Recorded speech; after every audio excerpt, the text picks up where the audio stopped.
get hot in here.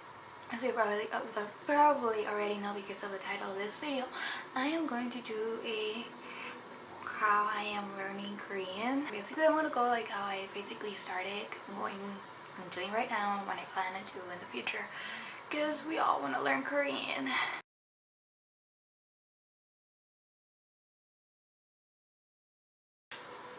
Back in the day, I was like, you know what, I want to learn Korean. So I grabbed my little computer, I started looking up learning Korean, and the first thing I did was learn 안녕하세요. So yeah, and I realized that I can't get through with learning a language. I can't even read the characters, so I started studying Hangul, which is, I think, correct me if I'm wrong, probably wrong. Hangul is the little characters, like the little characters that, like, yeah. I started learning them. I started learning how you pronounce them, because Korean is basically a phonetic language, but like what you see is kind of what you read. It's not like some ugly English word that you like have letters that you don't pronounce. It was kind of hard at first. I mean, there were some characters that I had really trouble, like is this yeah. So I mean, but I got through it. I made little flashcards with the little Hangul in one side and then the pronunciation in the other side, and I would kind of like quiz myself to like see if I remembered, if I didn't. Then once I learned that, I kind of like wanted to get my speed, like see if I could like read words. So what I would do, I would like look up random stuff in Korean, like I would like literally look up links or newsletters in Korean, and I would try to like read them out loud as I like try to pronounce it. Kind of get me like, yeah.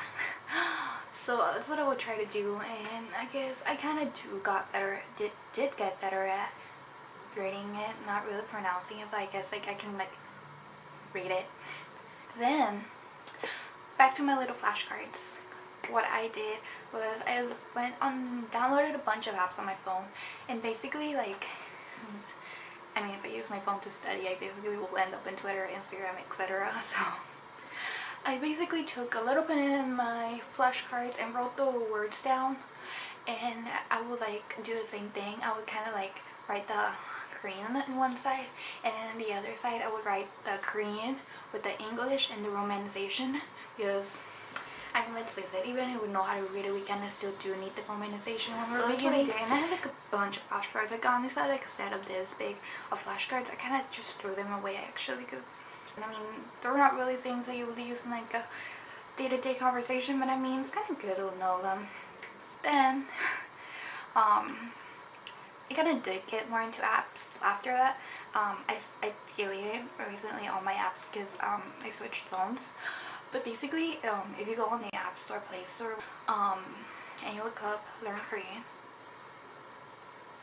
yeah, Learn Korean, you basically get like a bunch of apps, like Learn Korean Facebook, Learn Korean, and I mean, if you kind of dig in through those apps, you kind of will find some apps that are pretty useful.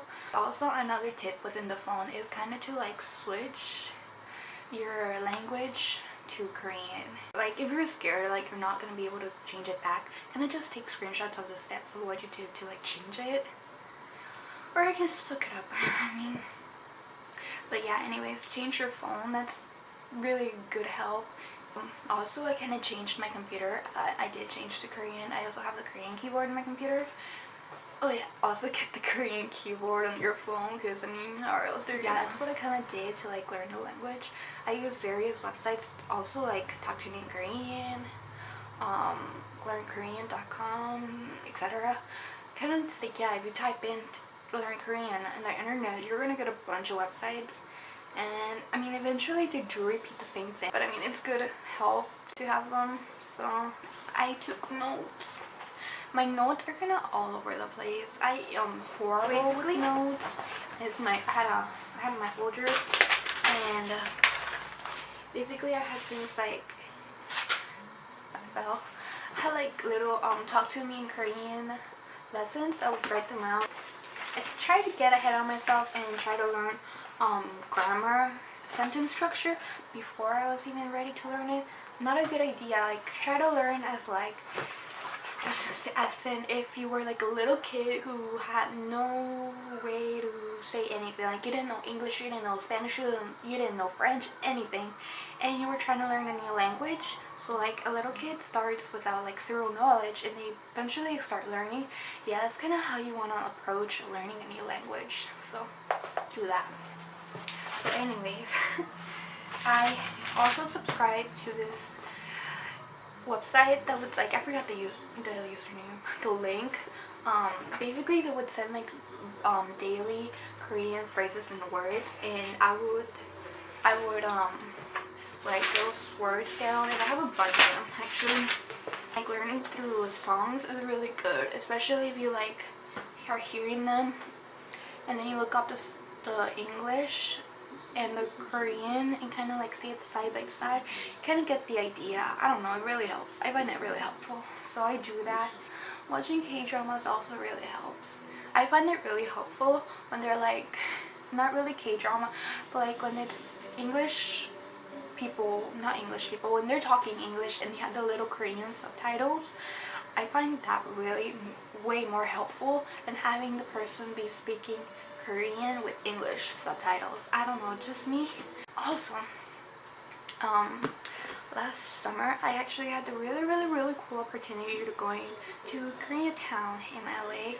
I mean, it's not that much of a big deal, but where I'm at, we don't have a Koreatown, and like it's within an 8-hour radius of traveling, so that was pretty cool.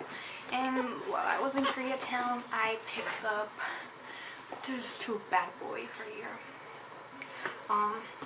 I got the Hunger Games, which I have not read this. I don't even have the English version, but I'm planning to buy the English version, so, and then try to read the Korean version, kind of like I get an idea what it's saying.